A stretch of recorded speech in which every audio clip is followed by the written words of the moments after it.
There's a weird point in economics where being too good at your job actually becomes a curse. Think about it. What happens when the cost of winning is so high that the prize at the end isn't even worth it? Well, that's when you know the game is officially broken. For the last 40 years, the story of China has been written in nothing but superlatives. We called it the workshop of the world, this massive, unstoppable engine that took raw human energy and turned it into a high-speed weapon of GDP. We watched as entire skylines rose out of the mud and supply chains started running with the precision of a luxury Swiss watch.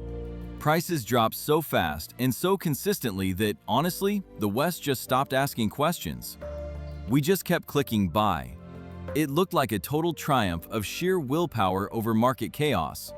But every machine has a red line. And China's biggest superpower, its insane ability to scale production, has started to mutate. What used to be the engine of its rise is now the anchor dragging it straight to the bottom. Welcome to the Global Financial Historian. Today, we're going to peel back the curtain and look at the gears of an empire that's essentially trapped by its own success. To really get why efficiency can be a trap, we have to go back to the moment the furnace was first lit. Picture 1978. China is still picking up the pieces after the Cultural Revolution. Then comes Deng Xiaoping. He makes a gamble that basically set the old socialist rulebook on fire.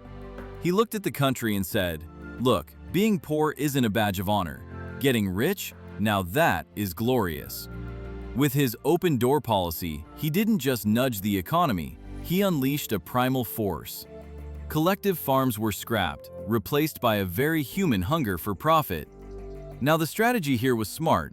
They started with these special economic zones, like Shenzhen.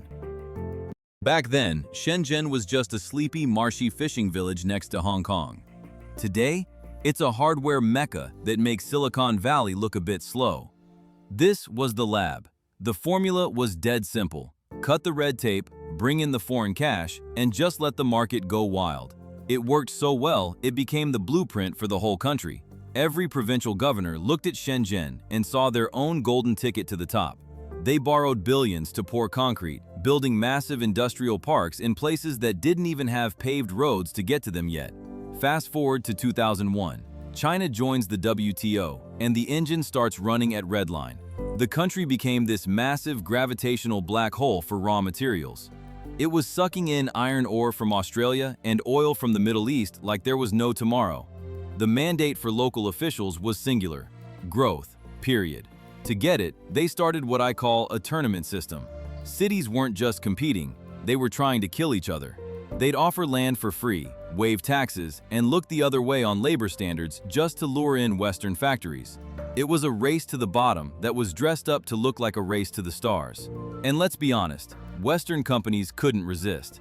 They gutted their own factories back home to chase the famous China price. For us in the West, it was great. We got this deflationary dividend, cheap flat-screen TVs and $5 t-shirts that defied any kind of logic. Meanwhile, China was sitting on trillions in reserves. It felt like the perfect, happy relationship. But about 10 years ago, the math started getting ugly. The old model of just building stuff hit a wall. Local governments, who were now basically addicted to land sales and debt, kept building new factories just to pay off the loans they took out for the old factories. By 2016, you could see the cracks from space. They were making way more stuff than the world could actually buy. But instead of tapping the brakes, the machine hit the gas. This is where a word you've probably heard started taking over Chinese social media: Neijuan, or involution.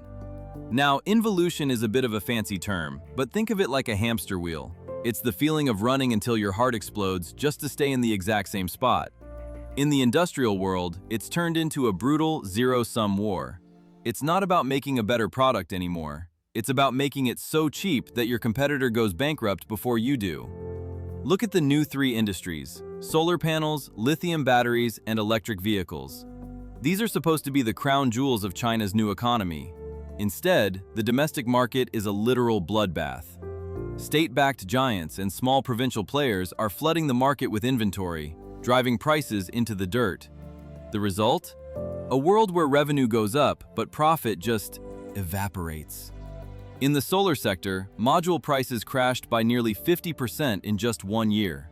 Companies are basically paying customers to take their hardware just to keep the lights on and the assembly lines moving. You might ask, why not just close the factory? Because in China, a factory isn't just a business, it's a social contract. Closing a plant means admitting you failed, it means layoffs. And for the party in Beijing, high unemployment is a nightmare they aren't willing to face. So these zombie factories just keep churning out stuff nobody needs. The numbers don't lie. Even though exports were huge in 2024, actual industrial profits plummeted. We're looking at what I call profitless prosperity. It's like the steel crisis of the early 2000s, but on steroids. Back then, the government could just force companies to merge. Today, the rot is everywhere. The whole system is built to reward output, not outcome.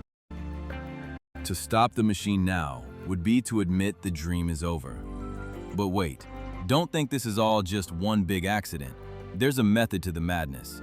Beijing is actually weaponizing this excess capacity. By eating losses that would kill any normal private company, China is essentially clearing the board. It's predatory pricing on a global scale. The goal is to make it impossible for Western competitors, who actually have to worry about things like profit and shareholders, to stay in business. Once the German solar firms and American battery startups are gone, who's left? China. They've done this before. They did it with steel, they did it with rare earth metals, and they did it with shipbuilding. Now, they're doing it with the tech that's supposed to power our green future. It's a massive game of chicken. They're betting they can stay solvent longer than the West can stay competitive. But here's the trap part of the story. You can't subsidize the entire world forever. Every yuan spent propping up a failing EV maker is a yuan of debt added to a financial system that's already looking pretty shaky. This strategy might conquer foreign markets, but it's hollowing out China's own soul. By focusing entirely on production and keeping exports cheap, they've had to keep wages low. That means the average Chinese citizen can't actually afford to buy the very things they're making. It's created a dependency on foreign buyers that is becoming, well, politically toxic. The West is building tariff walls, and the rest of the world can't absorb the surplus. China is basically building products for a world that doesn't want them anymore. History is full of empires that died because they were too greedy. They died of gluttony, not starvation. And honestly, we've seen this movie before. In the 1920s, American farmers got so good at growing food that they crashed the market and helped trigger the Great Depression. In the 80s, Japan's export machine looked like it was going to own the planet, until it hit a wall of debt and overcapacity. China's leaders aren't stupid. They know the cliff is coming. They talk about high-quality development and moving toward a consumer economy. But turning a supertanker like China takes a long time, and time is the one thing the debt markets don't usually give you. The real tragedy here is the waste. The world actually needs green tech, but when you produce it through this kind of economic war, you just end up with trade barriers, angry politicians, and a market that eventually collapses under its own weight. China mastered the art of making things, but it forgot the most important part, the art of balance.